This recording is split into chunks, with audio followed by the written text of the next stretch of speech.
Iran ಹಾಗೆ Israel ನಡುವೆ ಯುದ್ಧ ತಾರಕಕ್ಕೇರ್ತಾ ಇದೆ. ಇದರ ಮಧ್ಯೆ ಕದನ ವಿರಾಮವನ್ನ ವಿಶ್ವ ದೊಡ್ಡಣ್ಣ ಅಮೆರಿಕ ಘೋಷಣೆ ಮಾಡಿತ್ತು. ಭಾರಿ ಮಹತ್ವವನ್ನ ಪಡೆದ ಟ್ರಂಪ್ ಘೋಷಣೆ. ಇರಾನ್ ಮತ್ತು ಇಸ್ರೇಲ್ ನಡುವೆ ಯುದ್ಧ ತಾರಕಕ್ಕೇರ್ತಾ ಇದೆ. ಇದರ ನಡುವೆ ಕದನ ವಿರಾಮವನ್ನ ವಿಶ್ವದ ದೊಡ್ಡಣ್ಣ ಅಮೆರಿಕ ಘೋಷಣೆ ಮಾಡಿತ್ತು. ಭಾರಿ ಮಹತ್ವವನ್ನ ಪಡೆದ ಟ್ರಂಪ್ ಘೋಷಣೆ.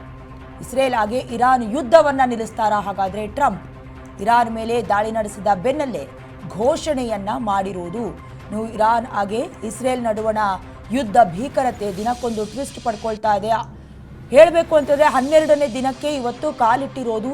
ಇಲ್ಲಿವರೆಗೂ ಕೂಡ ಯುದ್ಧದ ಭೀತಿ ಅಥವಾ ಸಾವು ನೋವುಗಳ ಪ್ರಮಾಣವೂ ಕೂಡ ತಿರುವನ್ನ ಪಡ್ಕೊಳ್ತಾ ಇದೆ, ಹೆಚ್ಚಾಗ್ತಾ ಇದೆ. ಇದರ ನಡುವೆ ಇರಾನ್ ಹಾಗೆ ಇಸ್ರೇಲ್ ನಡುವೆ ಯುದ್ಧವನ್ನ ನಿಲ್ಲಿಸೋದಕ್ಕೆ ವಿಶ್ವದ ದೊಡ್ಡಣ್ಣ ಅಮೆರಿಕ ಮುಂದಾಗಿದೆ. ಡೊನಾಲ್ಡ್ ಟ್ರಂಪ್ ಕೂಡ ಹೇಗಾದರೂ ಮಾಡಿ ಯುದ್ಧವನ್ನ ನಿಲ್ಲಿಸಬೇಕು ಅನ್ನುವಂಥ ಕಾರಣಕ್ಕೆ ಘೋಷಣೆಯನ್ನ ನೀಡಿದ್ದಾರೆ. ಅಂದರೆ ಇಸ್ರೇಲ್ ಹಾಗೆ ಇರಾನ್ ಯುದ್ಧವನ್ನ ಟ್ರಂಪ್ ನಿಲ್ಲಿಸ್ತಾರಾ? ಒಂದು ಕಡೆ ಯುದ್ಧವನ್ನ ನಿಲ್ಲಿಸಿ ಅಂತ ಈ ಹಿಂದೆ ಶಾಂತಿ ಮಂತ್ರವನ್ನ ಪಠಿಸೋದಕ್ಕೆ ಮುಂದಾಗಿದ್ರು ಕೂಡ ಯಾವುದೇ ಕಾರಣಕ್ಕೂ ಇರಾನ್ ಒಪ್ಕೊಳ್ಳೋದಿಲ್ಲ ಅಂತ ಹೇಳಿತ್ತು. ಖಮೇನಿ ಕೂಡ ಖುದ್ದಾಗಿ ಒಂದು ಸ್ಟೇಟ್ಮೆಂಟ್ ಅನ್ನ ಕೊಟ್ಟರು. ನಾವು ಜಗ್ಗೋದಿಲ್ಲ, ಬಗ್ಗೋದಿಲ್ಲ, ಈ ಗೊಡ್ಡು ಬೆದರಿಕೆಗಳಿಗೆ ನಾವು ಹೆದರ್ಕೊಳ್ಳೋದಿಲ್ಲ. ಇಸ್ರೇಲ್ನ ಸಪೋರ್ಟ್ಗೆ ಅಮೆರಿಕ ನಿಂತ್ಕೊಂಡ್ರು ಕೂಡ ನಾವು ಯುದ್ಧವನ್ನ ಮಾಡೇ ತೀರ್ತೀವಿ, ಶಾಂತಿ ಸಂಧಾನಕ್ಕೆ ನಾವು ಮಣಿಯೋದಿಲ್ಲ ಅನ್ನುವಂತಹ ರಿಪ್ಲೈಯನ್ನ ಕೊಟ್ಟಿತ್ತು. ಅದಾದ ಮೇಲೆ 3 ವಾಯುನೆಲೆಗಳ ಮೇಲೆ ಅಮೆರಿಕ ತಡರಾತ್ರಿ ಧ್ವಂಸವನ್ನ ಮಾಡೋದಕ್ಕೆ, ದಾಳಿಯನ್ನ ಮಾಡೋದಕ್ಕೆ ಮುಂದಾಗಿತ್ತು. ಇಷ್ಟೆಲ್ಲ ಬೆಳವಣಿಗೆಯ ಮಧ್ಯ ಈಗ ಡೊನಾಲ್ಡ್ ಟ್ರಂಪ್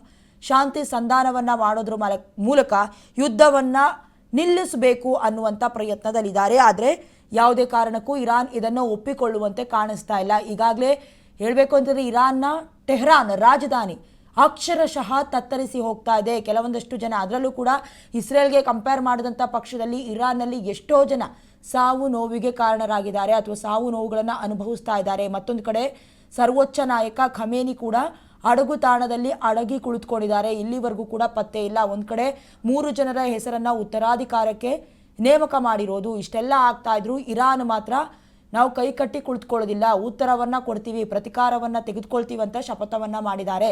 ಇದ್ರ ಮಧ್ಯದಲ್ಲಿ ಡೊನಾಲ್ಡ್ ಟ್ರಂಪ್ ಮಾತ್ರ ಯುದ್ಧವನ್ನ ಅಥವಾ ಕದನವನ್ನ ನಾನು ನಿಲ್ಲಿಸ್ತೀನಿ ಅನ್ನುವಂಥ ರೀತಿಯಲ್ಲಿ ಸ್ಟೇಟ್ಮೆಂಟ್ ಅನ್ನ ಕೊಟ್ಟಿದ್ದಾರೆ. ಹಾಗಾದ್ರೆ ಇಸ್ರೇಲ್ ಹಾಗೆ ಇರಾನ್ನ ನಡುವೆ ಏನು 3ನೇ ಮಹಾಯುದ್ಧ ನಡೆದು ಬಿಡುತ್ತೆ ಅನ್ನುವಂಥ ಊಹಾಪೋಹಗಳು ಏನು ನಡೀತಾ ಇದೆ.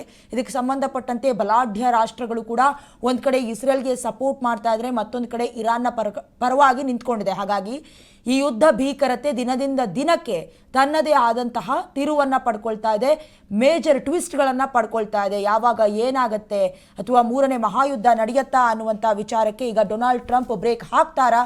ಕುತೂಹಲವನ್ನ ಕೆರಳಿಸ್ತಾ ಇದೆ.